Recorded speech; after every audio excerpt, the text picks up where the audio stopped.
يا مساء الخير على كل حبايبي او صباح الخير على حسب الفيديو بقى ايه. لسه نازل دلوقتي الساعة 1:03 اهو. انا كنت عايزة بس ان ارحب بكل المشتركين معايا جديد، عم منوريني دايما يا رب كده على طول.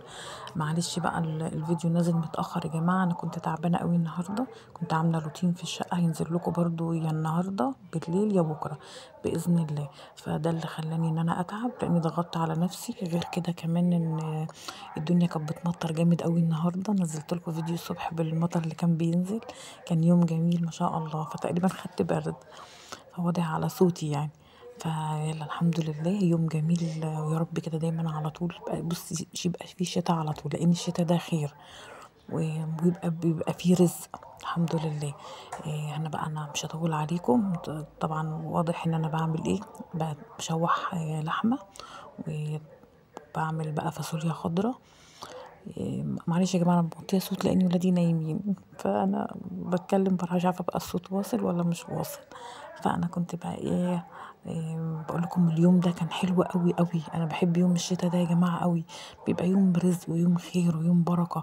وطبعا اخواتنا وحبايبنا طبعا اللي في القرى طبعا بيتمنوا اليوم ده أو بيستنوا اليوم ده، عشان المطر ينزل بقى يسقي بقى الزرع، ويبقى كله خير ويبقى كله بركة. والخضرة بقى يعني أحلى خضار تاكليه في الشتاء، وأحلى فاكهة تاكليها في الشتاء من مية بقى طبعا نازلة يعني من عند ربنا، ده خير نازل من عند ربنا يا جماعة.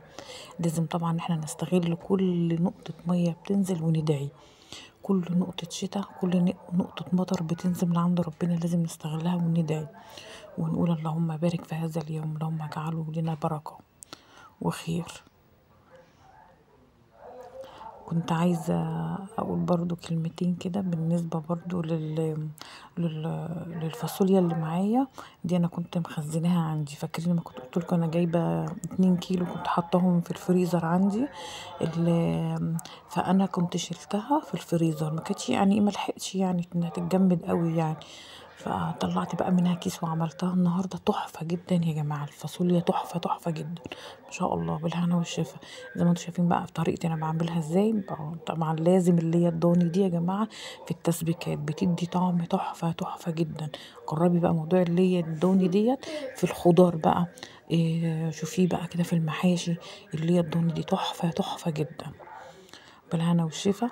وهنا بقى كنت بعمل شوية رز بشعرية، أنا بحب إن أنا أزود الشعرية عن الرز، لأن ولادي بيحبوا الشعرية أكتر، بيحبوا الشعرية أكتر من الرز.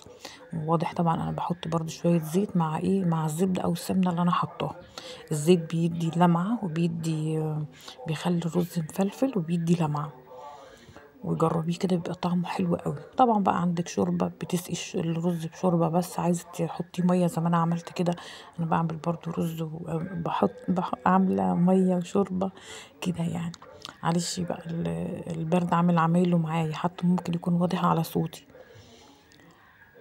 اللهم اشفينا يا رب واشفي كل مريض. يلا الحمد لله، ويوم حلو والله. ما انا كمان انا برغم ان انا تعبت النهارده، بس كان يوم حلو ويوم يعني بحب يوم الشتاء ده قوي.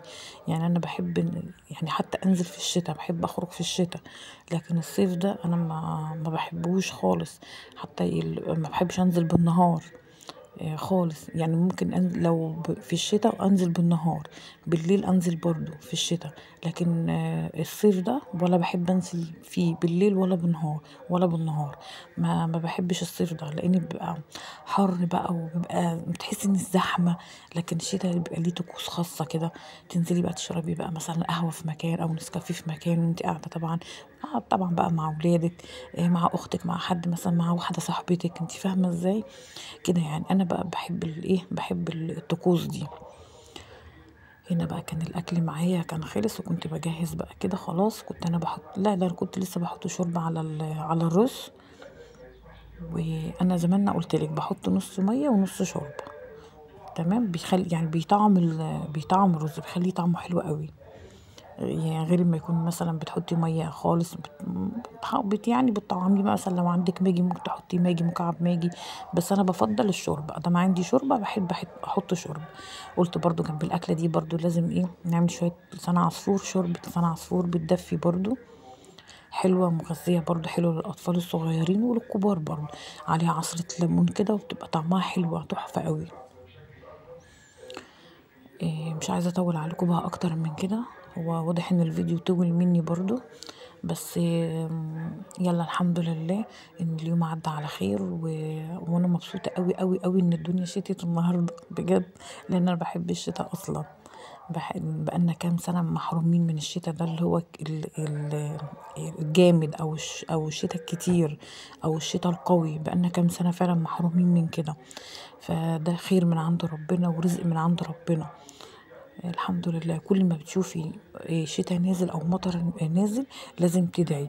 ادعي بقى لولادك، ادعي لبيتك، ادعي بصي بالرزق، ادعي بالبركة، ادعي بصلاح الحال لولادك ليكي لبيتك، فاهمة؟ وربنا طبعا يا رب يبارك لنا في ولادنا وفي بيوتنا. ومش عايزة اطول عليكم اكتر من كده بقى، واشوفكم بقى على خير في فيديو جديد. ولحد هنا واللي لو ما انتش مشتركة معايا انزلي شوفي الصفحة بتاعتي عجبتك اشتركي، ولو ما حطيتيش اللايك حطي اللايك بتاعك يا جميلة. يلا اقول لكم باي باي. هنا بقى كنت جهزت الاكل و... وادوق بقى معاكم ونشوفوا بقى الاكل عامل ازاي. هو واضح يعني من شكله ما شاء الله. خلي بالك شكل الاكل كمان بيفتح النفس، بيخليك انك تاكلي، انتي فاهمه؟ يلا اقول لكم باي باي. يلا.